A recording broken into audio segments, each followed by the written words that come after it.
In the town of Port Jefferson, history has a way of bending around the waterfront. Once the largest shipbuilding center between Boston and New York City, the community of Port Jefferson is still united by the legacy of one man, John T. Mather. A third-generation shipbuilder, he dedicated his will to create a community hospital, one that would provide compassionate, respectful care to all people, no matter what. More than 90 years later, the stewards of Mr. Mather's legacy have transformed his dream into a reality. We are a not-for-profit hospital, so we are supported completely by the community. We provide care for everybody, regardless of their ability to pay, from all walks of life. The family. It really is a family. If I didn't like it, I wouldn't be here 29 years. 11 years now. 30 years. Since 1993. Since 2008. 18 years. 27 years. Almost 40 years, and I'm going on 35 years as president. Mather to me is a place where we feel safe because the people around us are a family. We live here, we bring our kids here, we bring our family here. You know, what makes the hospital is the people who actually work in the hospital. I always wanted to be a nurse since I was a little girl, and I always lived in this area. I grew up in Port Jefferson, and I knew I always wanted to work at Mather. So when you care about each other, it's easy to care for other people. We are a magnet designated, which means all about nursing. It's the highest that any hospital can have, and only about 500 hospitals worldwide have that accreditation. Mather is one of the highest rated hospitals for quality and hospital safety in New York State. We were able to buy technology that most places in this area, big places, don't have. Today, Mather Hospital has 3 CAT scanners, 2 MRIs, CyberKnife, high-tech laboratory equipment. For such a small community hospital to have this kind of technology, it's really unheard of, in my opinion. Being in medicine can't be just a job. Everybody at Mather has those values of dedication and wanting to give of themselves to others. Yeah, we need to take care of them. That's what we're here for. That's why we got into this line of work. January, February, I did not expect COVID.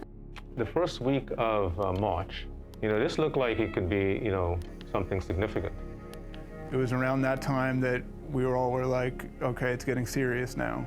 The end of March is when it came to Mather.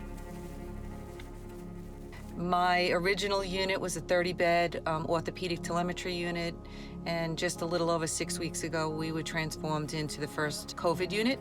Eventually, we didn't have any more telemetry patients. We became just another ICU.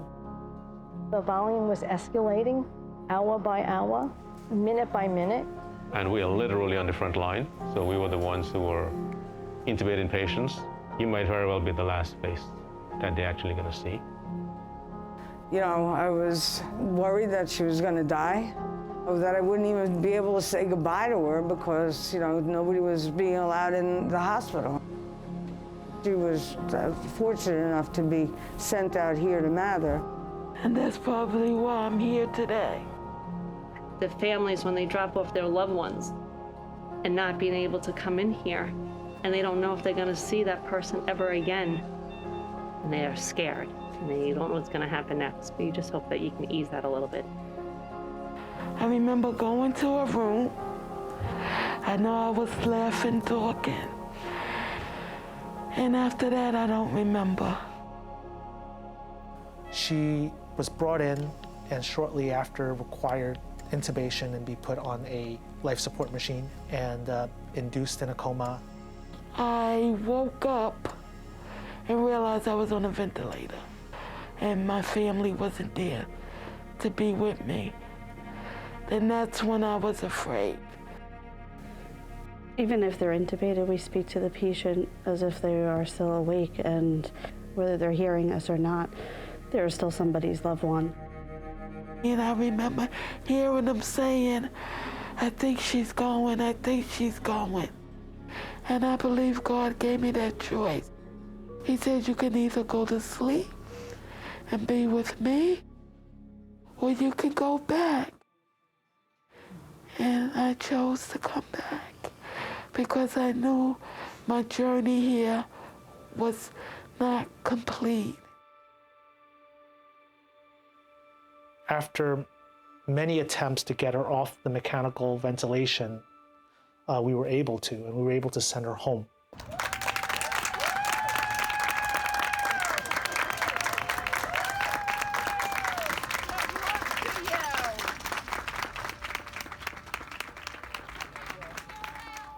They didn't look at the color of my skin. They didn't look at the relationship or how much money I had. They took me in and gave me the best care that they could give. Thank God. And I'm certain that Remember us? Hey, Cheryl. Oh my gosh. I remember your face. Yes. Thank you. You look so good. It's okay. Cheryl, it's okay. You're all right. We're so happy to see you're doing good. Thank you. You all right? Nice, easy. Nice, easy breath. Thank you. Y'all were excellent. Good. And I'm thankful for y'all. But no, what you guys did and continue to do is phenomenal. If it weren't for you guys, she wouldn't be sitting here today.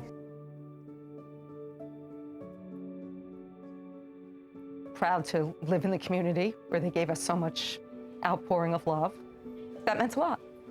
That support meant everything. That was what kept us going. You know, it was the highlight. That was what put smiles on our faces. People came by with their cars, and you know, we were like, wow, these people are coming by with signs, you know, for us. It's a beautiful thing to know that the job that you do, that you don't ask for anything in return, people do appreciate it. I knew that we were going to be okay, and we were. We now know that we can overcome any challenge as long as we work together as a team. So I'm very proud of the quality of care that we gave the community during this pandemic, and of course we now need the community to support us so that we can provide the same high level of care in the future for the next 100 years. We get one chance in life to make a difference. And when challenges like these show up, together, we can. Together we can make people get better. We continue to honor the legacy of John T. Mather. I think he'd be very proud of his legacy, very proud of his legacy. Together we can, and we will do it again. And together we did. We did.